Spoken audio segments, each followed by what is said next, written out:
नमस्कार दोस्तों। आज की कहानी है गरीब की बेटी।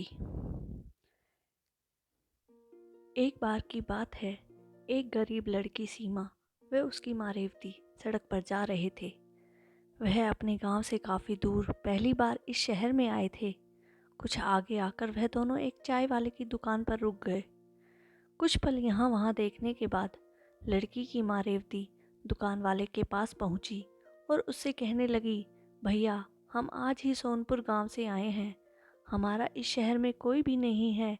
क्या आप मुझे अपनी दुकान में कुछ काम दे सकते हैं जिससे मैं अपनी बच्ची का पेट भर सकूं? इस पर चाय की दुकान वाला कहने लगा, बहन, मेरे पास तुम्हारे लिए कोई बड़ा काम नहीं है और ना ही मैं तुम्हें इतने पैसे दे पाऊंगा। इस पर रेवती कहने लगी, भैया, मुझे पैसे की ज़रूरत नहीं है। मैं आपके बर्तन भी मांज लूँगी। बस आप उसके बदले में मुझे इतना खाना दे देना कि जिससे मेरी बच्ची का पेट भर सके। दुकान वाला कहने लगा, ठीक है बहन, लेकिन तुम रहोगी कहाँ? इस पर वह बड़ी मायूसी से कहने लगी, भैया, मेरा इस दुनिया में कोई नहीं रहा क्योंकि सीमा के पिता का देहांत हो गया है, जिसके बाद मेरे ससुराल वालों ने मुझे और मेरी बेटी को धक्के मारकर घर से बाहर कर दिया है।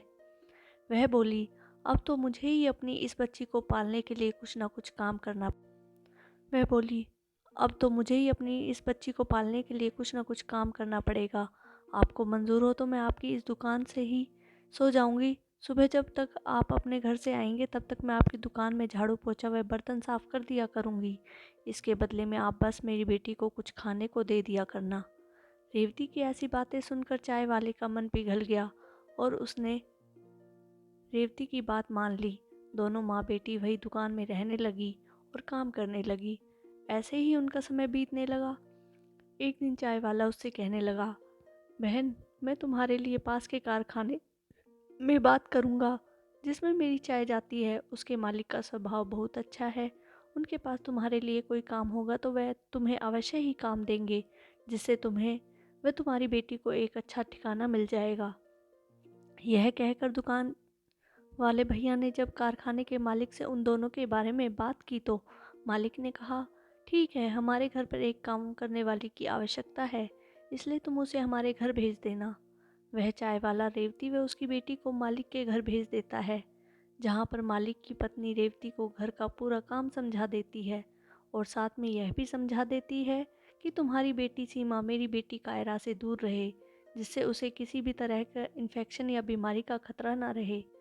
एक दिन रेवती रसोई में काम कर रही होती है कि अचानक उसकी बेटी सीमा के चीखने की आवाज़ सुनाई देती है।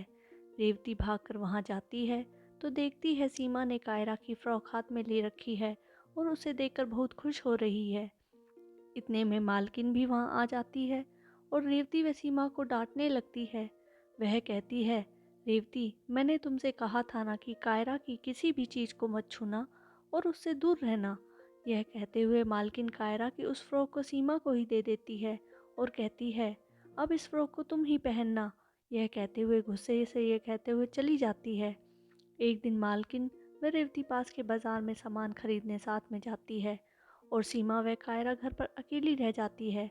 वह दोनों अलग अलग खेल रही होती है कि अचानक कायरा को चक्कर आ जाते हैं और कायरा बेहोश हो जाती है। तभी पास ही खेल रही सीमा की नज़र कायरा पर पड़ जाती है और वह भागकर उसके पास पहुंच जाती है।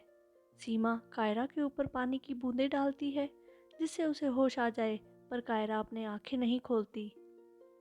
सीमा घबराकर बिना देर किए पड़ोस में जाकर शोर मचाकर यह सब बता देती है, देखो, कायरा को पता नहीं क्या हो गया है और वह उठ नहीं रही है। उनके पड़ोसी आकर जब घर में देखते हैं तो वह कायरा की हालत देखकर जल्दी से डॉक्टर को बुला लेते हैं। कुछ ही देर में डॉक्टर वहां आ पहुंचते हैं और कायरा को इंजेक्शन लगाते हैं जिससे वह होश में आ जाती है।